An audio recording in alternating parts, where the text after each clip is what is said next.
আজি বহু দিনৰ পৰা এক্সেছ বাৰ প্ৰেক্টিছ কৰি আছোঁ আৰু এতিয়া যেতিয়া মই ফেচিলিটেট কৰোঁ এতিয়া যেতিয়া শিকাওঁ আৰু খুব ভাল ভাল টেষ্টিমনিয়েলছবোৰ পাইছোঁ বহুতো ভাল ভাল ফিডবেক পাইছোঁ কাৰোবাৰ মানি ব্লকেজ স্কুল খাইছে কাৰোবাৰ হেল্থ ইছ্যুজবোৰ কমি গৈছে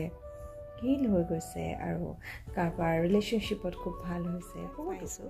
তাৰে কেইটামান শ্বেয়াৰ কৰিছোঁ আপোনালোকে চাওকচোন মই সংখ্যা ফুকন মই যোৰহাটৰ হয় মই আনন্দিতা ৰুদ্ৰাজ বৰা ৰুবলি যাক মই মৰমত ৰুবলি বৌ বুলি মাতোঁ তেওঁৰ ওচৰত মই এক্সেছ বাৰ শিকিছিলোঁ আৰু একচুৱেলি এক্সেছ বাৰ শিকাৰ আগত মই নিজে লৈছিলোঁ তাৰপিছত যেতিয়া নিজৰ জীৱনত মই কিছুমান প্ৰভাৱ ভাল পালোঁ তাৰপিছত মই শিকিছিলোঁ বাৰ পৰা শিকাৰ পিছত নিজৰ জীৱনত মই ইমান কিছুমান মানে দেখা পালোঁ চেঞ্জেছ দেখা পালোঁ চবকে মই এটাই অনুৰোধ জনাওঁ যে আপোনালোক আহক এক্সেছ বাৰ এবাৰ নিজে লৈ চাওক তাৰপিছত শিকি চাওক মানুহকো দিয়ক নিজেও লওক সকলোৰে ভাল কৰক নিজৰো ভাল কৰক হাই এভৰিৱান মই দীপ্তি তালুকদাৰ এক্সেছ বাৰ ডিমো আৰু লমো তাৰ ভিতৰত মই আজি আপোনালোকৰ কথা এটা শ্বেয়াৰ কৰিব বিচাৰিছোঁ যে মই আনন্দিতা ৰুদ্ৰাংশৰ পৰা মই এক্সেছ বাৰ লৈছিলোঁ ফাৰ্ষ্ট দুবাৰ লৈছোঁ তাৰপৰা মই এতিয়া তেওঁৰ পৰা শিকি ল'লোঁ দেই মই আগতেই মানে ভাবি লৈছিলোঁ যে এওঁৰ পৰা মই শিকিমেই আৰু সঁচাকৈ মই বহুত ভাল ৰিজাল্ট পাইছোঁ মই পুষ্পাঞ্জলি বৰঠাকুৰ এক্সেছ বাৰে মোৰ জীৱনটো কিদৰে চেঞ্জ কৰিলে সেয়া মই আজি শ্বেয়াৰ কৰিব লৈছোঁ পাষ্টৰ কথা মনত পেলাই ভৱিষ্যতৰ কথা ভাবি ভাবি মই একেবাৰে ভাগি পৰিছিলোঁ বহুত টেনশ্যন ডিপ্ৰেশ্যনত সোমাই পৰিছিলোঁ আনন্দিতা বাৰ ওচৰত এক্সেছ বাৰ হিলিং লৈ এদিনতে মই নিজৰ মাজত বহুতখিনি চেঞ্জ দেখা পালোঁ মই নিজক সুখী কৰিবলৈ জনা হ'লোঁ নিজক সুখী কৰিব পৰা হ'লোঁ নিজৰ মাজতে ইমানখিনি ইম্প্ৰুভমেণ্ট দেখি বাৰ ওচৰত মই এক্সেছ বাৰ হিলিং প্ৰচেছটো শিকিলোঁ শিকাৰ পিছত মই নিজৰ মাজত আৰু চেঞ্জেছ দেখিলোঁ আগতে যিমানখিনি চেঞ্জেছ দেখিছিলোঁ এক্সেছ বাৰ হিলিং গোটেই প্ৰচেছটো শিকাৰ পিছত আৰু বহুত বেছি মোৰ মাজত ইম্প্ৰুভমেণ্ট আহিল মই নিজৰ মাজত বহুত চেঞ্জেছ দেখিলোঁ মই বহুত হেপ্পী হ'বলৈ শিকিলোঁ থেংক ইউ আনন্দিতা বা মোৰ এক্সেছ বাৰৰ জৰিয়তে মোৰ জীৱনটো নতুনকৈ জীয়াবলৈ শিকোৱাৰ বাবে নমস্কাৰ মোৰ নাম ৰিংকুমণি কলিতা মই অনিন্দিতা ৰুদ্ৰাজৰ তাত এক্সেছ বাৰ শিকিলোঁ আজি এমাহ মানে হ'ল মই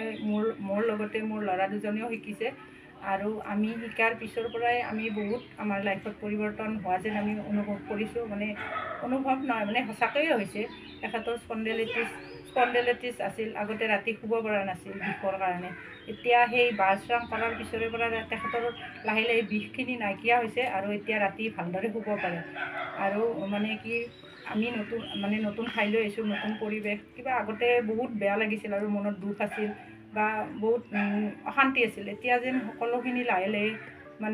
মানে ভাল লগা হৈ আহিছে মানে মনটো পজিটিভ হৈ আহিছে অনিন্দিতা ৰুদ্ৰাজ মানুহগৰাকী খুবেই ভাল তেখেতৰ তাত এক্সেছ বাৰ শিকি আমি বহুত ভাল পাইছোঁ আৰু মানে আমাৰ লাইফটো প্ৰায় পৰিৱৰ্তন হোৱা বুলিয়ে ক'ব পাৰি আৰু এই চেগতে অনিন্দিতা ৰুদ্ৰাজক অশেষ ধন্যবাদ জনাইছোঁ নমস্কাৰ মোৰ নাম হেমেন কলিতা মোৰ স্পণ্ডেলাইটিছ আছিলে বহুত বেছি আছিলে কিন্তু মোৰ মিছেছ আৰু ল'ৰাই যেতিয়া মানে অনিন্দিতা ৰুদ্ৰাজ তেখেতৰ ওচৰত এই এক্সেছ বাৰ শিকিলে আৰু মোকো এক্সেছ বাৰ দিলে তেওঁ দিয়াৰ পিছত মই এতিয়া বহুত ভাল পাইছোঁ এতিয়া শুব পৰা হৈছোঁ আগত মই মানে একদম বিষত শুব নোৱাৰোঁ বহি আছিলোঁ ৰাতি আধালৈকে তাৰপিছত এতিয়া কিন্তু মই বহুত ভাল পাইছোঁ নমস্কাৰ মোৰ নাম সুমি শইকীয়া মই গুৱাহাটীৰ হয় মই ৰুবলিৰ ওচৰত এক্সেছ বাৰ শিকিছোঁ আৰু এক্সেছ বাৰ শিকাৰ পিছত মোৰ লাইফটোত মই বহুত চেঞ্জেছ পাইছোঁ চাকি বহুত ধুনীয়া এটা হিলিং মডেলিটি হয় য'ত বহুত ফাষ্ট কাম কৰে এই হিলিং ছেশ্যনটো মই কৰিছোঁ আমাৰ মেণ্টৰ আনন্দিতা ৰুদ্ৰাজৰ ওচৰত মোৰ নাম কবিৰ চুতীয়া মই ৰুবলি আণ্টিৰ পৰা এক্সেছ বাৰ শিকি বহুত পজিটিভ ফিল কৰিছোঁ থেংক ইউ